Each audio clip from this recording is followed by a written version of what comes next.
Friday, 22 November. Welcome to the PDB Afternoon Bulletin. I'm Mike Baker, your eyes and ears on the world stage. All right, let's get briefed. First, Europe is divided over the International Criminal Court's decision to issue arrest warrants for Israeli leaders, with some, including the UK, indicating that they could apprehend Israeli Prime Minister Netanyahu if he sets foot on their soil. We'll discuss the fallout and the unusual political realignment that it's causing within the EU. Then, the Iranian regime has vowed to, quote, substantially increase their uranium enrichment program and install what they're calling new and advanced centrifuges at their nuclear sites after the United Nations nuclear watchdog censured the Iranian regime for their lack of cooperation on nuclear oversight. But first, our afternoon spotlight. We begin with the fallout in Europe after the International Criminal Court, or the ICC, issued arrest warrants on Thursday for Israeli Prime Minister Benjamin Netanyahu and former Defense Minister Yoav Gallant for alleged war crimes related to the conflict in Gaza. The ICC's decision is leaving Europe split down somewhat unusual lines, with several countries vowing to arrest Netanyahu if he sets foot on their soil, and other European allies appearing, well, somewhat non-committal. Most notably, the UK on Friday suggested that they could arrest Netanyahu if he traveled to Britain. A spokesman for Prime Minister Keir Starmer said they would abide by their, quote, legal obligations, and that's according to a report from Politico. As a reminder, all EU countries are members of the ICC and are, in theory, supposed to enforce the ICC's warrants. But despite the initial statement from the Prime Minister's office, British officials cautioned that such a scenario was hypothetical, noting that Netanyahu has no plans for a diplomatic visit to the UK and that no one facing an ICC arrest warrant has ever traveled to Britain. The spokesman said they would not get drawn into discussing individual cases like the one regarding Netanyahu. At the same time, the Prime Minister's spokesman said Israel was still a valued ally and added that there was, quote, no moral equivalence, none, between Israel, a democracy, and Hamas and Hezbollah, which are terrorist organizations. Well, I'm glad that they cleared that up. We were all confused about that. Is there a moral equivalency? But Britain's contradictory rhetoric, frankly, does make them look like they're talking out of both sides of their mouth, which, to be fair, I guess, is what politicians do. We should note, under the leadership of Starmer, Britain has taken a decidedly more aggressive approach to Israel than their conservative predecessors, who had denounced previous actions by the ICC targeting the Jewish state. Since taking office in July, Starmer has banned some arms exports to Israel and restored funding to UNRWA, the UN's refugee agency that's been criticized for its ties to Hamas.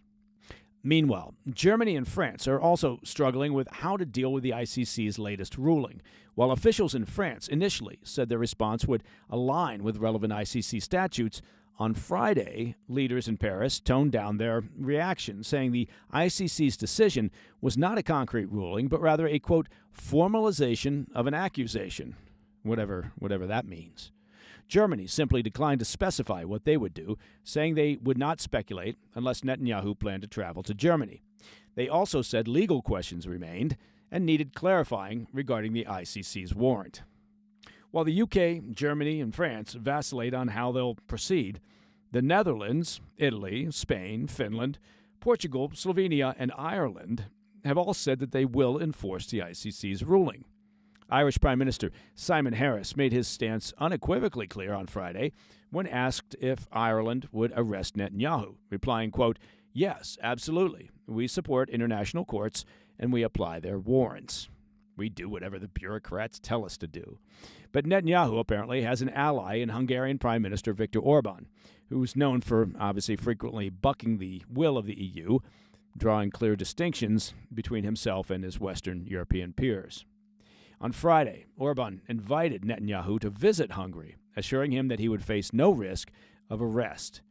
In remarks, Orban condemned the ICC's ruling as a, quote, brazen, cynical, and completely unacceptable decision. He added, quote, the ICC ruling will have no effect in Hungary, and we will not follow its contents, end quote. Now, at least on this issue, that puts Orban who also maintains friendly ties with Russian President Putin, squarely on the side of the U.S., which had swiftly blasted the international ruling from the ICC on Thursday, declaring the court has no jurisdiction over Israel.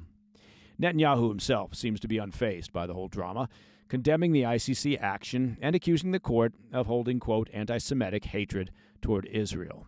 Well, frankly, it's not the first time that the ICC has been accused of being anti-Semitic. Oh, and look, speaking of anti-Semitic, coming up, the Iranian regime has vowed to substantially increase their uranium enrichment program and install what they're calling new and advanced centrifuges at their nuclear sites after the United Nations nuclear watchdog censured the Iranian regime for their lack of cooperation on nuclear oversight. I'll be right back. Welcome back to the Afternoon Bulletin. Iran is once again thumbing their nose, and when was the last time you heard someone use that phrase? Ooh, they're thumbing their nose at the Western world after the United Nations nuclear watchdog voted to censure the Islamic regime for their lack of cooperation on nuclear oversight. The controversial censure motion passed on Thursday with 19 votes in favor and a dozen abstentions, with only China, Russia, and Burkina Faso standing in opposition. Really? Burkina Faso? Iran had intensely lobbied the body to forego the vote, vowing to retaliate if it went forward. On Friday, leaders in Tehran made good on that threat. Following the declaration from the UN's International Atomic Energy Agency, or the IAEA, Iran vowed to vastly expand their uranium enrichment activity and install new and advanced centrifuges at their nuclear sites. That's according to a report from CBS News. In a joint statement on Friday, Iran's Foreign Ministry and Atomic Energy Organization condemned the IAEA's latest resolution as politically motivated and said it would complicate efforts to hold substantive talks with the West. Not that they were going to. They claimed Britain, France, Germany, and the United States pressured the body into making a rash decision. A spokesman for Iran's Atomic Energy Organization said Friday, quote, "We will substantially increase the enrichment capacity with the utilization of different types of advanced machines," alluding to the new centrifuges being activated supposedly at their atomic facilities. In an apparent attempt at humor, the Iranian spokesman said the enrichment would still be for civilian purposes, at which point the spokesman chuckled and said, "Seriously, I cracked myself up." The regime also said, quote, "Technical and safeguards cooperation with the IAEA will continue as in the past," end quote, despite Iran's ongoing violation of aspects of the Nuclear Non-Proliferation Treaty, of which they are signatories. While details of the IAEA's resolution are confidential, it reportedly states that it is, quote, "essential and urgent that Iran work to fulfill its obligations under the Non-Proliferation Treaty and come back into compliance with the UN's monitoring program." As we've been reporting here on the PDB, Western concerns regarding Iran's atomic ambitions have been mounting in recent months, as intelligence shows the regime is accelerating their efforts to enrich uranium to near weapons-grade levels. A confidential report obtained by the Associated Press on Tuesday revealed that Iran has increased their stores of uranium enriched to 60% purity tenfold since August, just since August.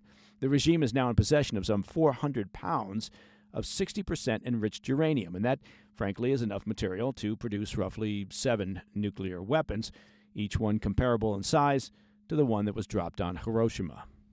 For context, uranium is considered weapons grade at 90% purity, and the leap from 60% to 90% can be done in a matter of days or, at most, weeks by using advanced centrifuges like the ones that Iran is now supposedly installing. And that, my friends, is the PDB Afternoon Bulletin for Friday, 22 November. If you have any questions or comments, please reach out to me at pdb@thefirsttv.com. And remember, it's Friday, so synchronize your watches for 10 p.m. this evening. We'll be unveiling a brand new episode of our weekend show, the PDB Situation Report. It's also available on our YouTube channel. Check that out. It's found at President's Daily Brief and all podcast platforms, including, of course, Spotify and Apple. This weekend's show features a veritable smorgasbord of interesting news and insight. Our guests include Bill Roggio from the Foundation for the Defense of Democracies and Jessica Vaughn from the Center for Immigration Studies. We're talking Ukraine, we're talking nuclear war, that's always cheery, mass deportations, sanctuary cities, plus we're going to be making a festive holiday wreath out of nothing but classified documents and pine cones. Okay, maybe we won't do that, but everything else I mentioned is included. So please, tune in. To listen to the show ad-free, of course, become a premium member of the President's Daily Brief by visiting pdbpremium.com. That's pdbpremium.com. It could not be any easier. I'm Mike Baker, and I'll be back over the weekend with the PDB Situation Report. Until then, stay informed, stay safe, stay cool. Hey, thanks for tuning in. If you enjoyed this video, don't forget to hit that like button and leave a comment, a really positive, nice, and kind comment. That would be appreciated. And if you're not already subscribed to our channel, make sure to subscribe and turn on notifications so you don't miss any of our daily updates.